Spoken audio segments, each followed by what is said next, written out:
Prediction Ascension podcast, hate me or love me, there's no in between. So you pretty much got an uptick in shoplifting in New York City. CVS is closing stores. Rite Aid is closing stores. But the mom and pop stores is being more targeted because they don't keep their stuff on lock and key. And they're losing revenue too, so they might not be able to make the last this wave. The recession is really here, and it's total social to economic collapse. Economy is gonna collapse. Food chains is gonna collapse. Everything's gonna collapse. But they're not really talking about it. But this is a little sign that it's coming and it's already here. But the real situation, it's here. It's not coming. It's not gonna surpass us.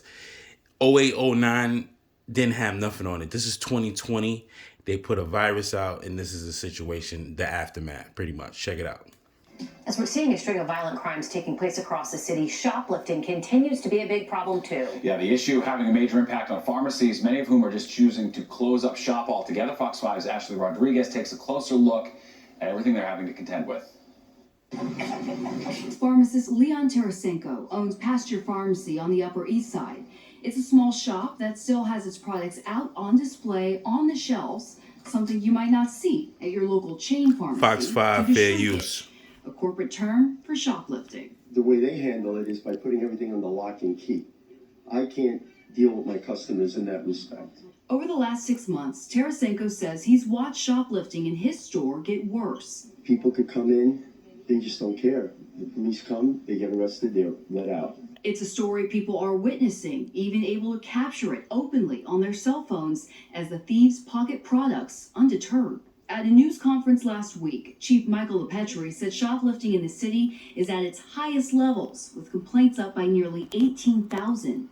Pharmacies that continue to get preyed on across the city, and guess what? Continue to get closed at alarming rates. Rite Aid recently closed a location in Hell's Kitchen after more than $200,000 of product was stolen over 2 months. We experienced unexpected headwinds this quarter from front-end shrink, particularly in our New York urban stores.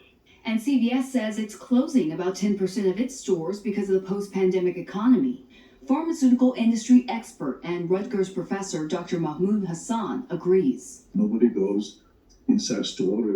People are using Amazon and get their online ordering. I myself do the same thing. Now, last month, Rite Aid reported an additional $5 million in losses just due to shoplifting and in the last 3 months, and that they might have to lock up every product behind shelf cases. On the Upper East Side, Ashley Rodriguez, Fox 5 News. See, the certain things they don't want to talk about is because the recession is really here. So now your CVS chains, the Rite Aid chains, everyone's losing out to e-commerce because everyone's ordering, and some people still go to stores, but some people really don't because they rather have the convenience of things being delivered to them, which we knew this was going to happen during the recession, because when the pandemic hit, people got used to staying home and receiving packages. The essential workers was delivering food in packages, so and your daily toiletries. But the factor is that they can't stop shoplifting. Democratic ran shitholes. This is the problem. That's why people say Miami is thriving, but New York and California and Boston and fucking certain parts of Atlanta look like a shithole, because in Chicago, and also Chicago, because they're Democratic ran shitholes.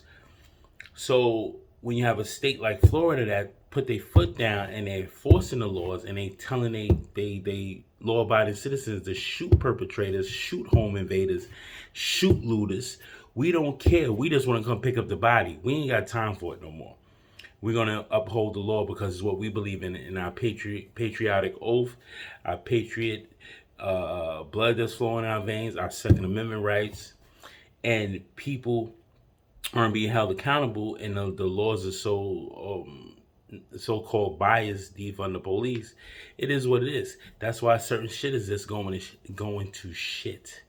certain things is going to shit, and it's proving it all the time. So certain changes is gonna wind up closing up. You see, there's no fucking products on the shelves anyway, and you gotta call these motherfuckers yo, can you open this up? Certain mom and pop stores can't even do that. They can't put everything on lock and key and serve their customers. They'll be back and forth every time because somebody needs something. It demolishes. It stops the customer experience that you should be treated fairly. You shouldn't be treated like everyone's a shoplifter, so everyone's feeling some kind of way. But look here, they need to start shooting. You know what I'm saying? But it is what it is. I ain't trying to get demonetized or whatever, but that's my opinions. I'm gonna keep it friendly for the community guidelines. It is what it is. Prediction Extension Podcast. Hate me, love me, there's no between. Like, comment, subscribe. Hit me up on predictionextension@gmail.com. Like I said, once the finalized deal with Elon Musk this week with Twitter, hopefully they let him sign off on it. Freedom of speech is back. You already know. Like, comment, and subscribe.